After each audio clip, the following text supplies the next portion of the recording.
Firefighters struggle to hold back the flames. All 29 fire departments in our county are not prepared for this type of widespread disaster. But how did it happen? And why did the fires spread so quickly?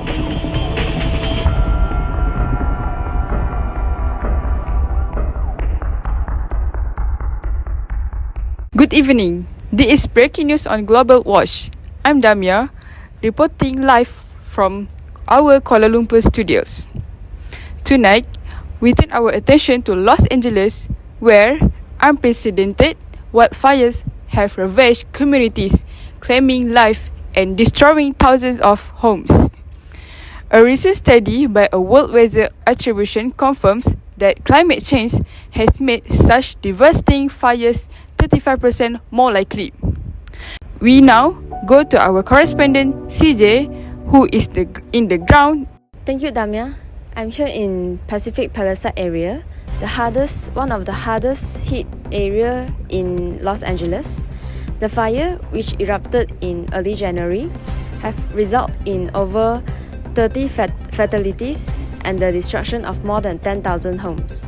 Residents describe scenes of chaos as the fast-moving flame, filled with strong Santa Ana winds and dry conditions, engulf entire neighborhood. Emergency services are stretched thin, and the recovery process is expected to take months, if not years.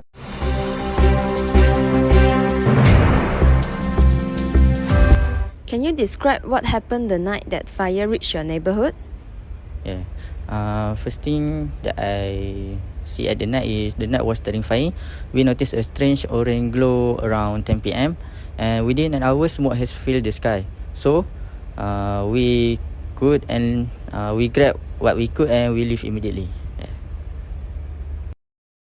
Back to you, Damia. Thank you, CJ. The situation is indeed dire. To provide further insight into the factors contributing to these catastrophic fires, turns to our environmental correspondent, Dashan. The recent wildfires in Los Angeles are not just a result of natural weather patterns but are significantly influenced by human-induced climate change. According to the Weather Attribution study, the hot, dry and windy conditions that fueled the fire were made about 35% more likely due to global warming. These conditions are exacerbated by prolonged droughts and proliferation of flammable vegetation, creating a tinderbox scenario. Experts warn that without significant reduction in greenhouse gas emissions, such as extreme weather events will become more frequent and severe.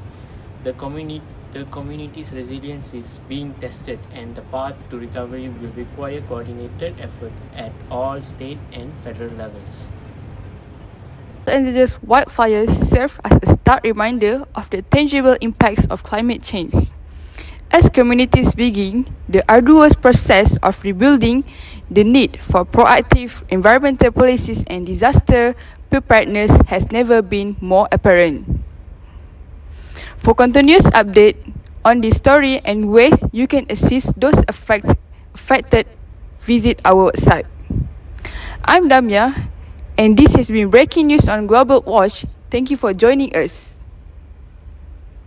So having the family is the most important thing. Homes are destroyed on an unprecedented scale.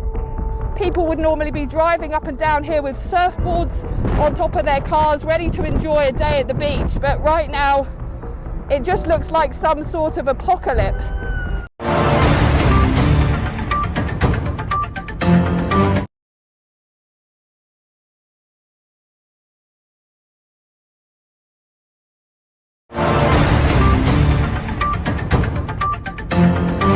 Good evening, this is breaking news from Global Health Watch.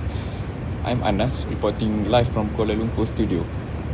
A severe cholera outbreak is gripping Nigeria, with over 359 deaths reported in the first 9 months of 2024, a staggering 239% increase compared to the same period last year.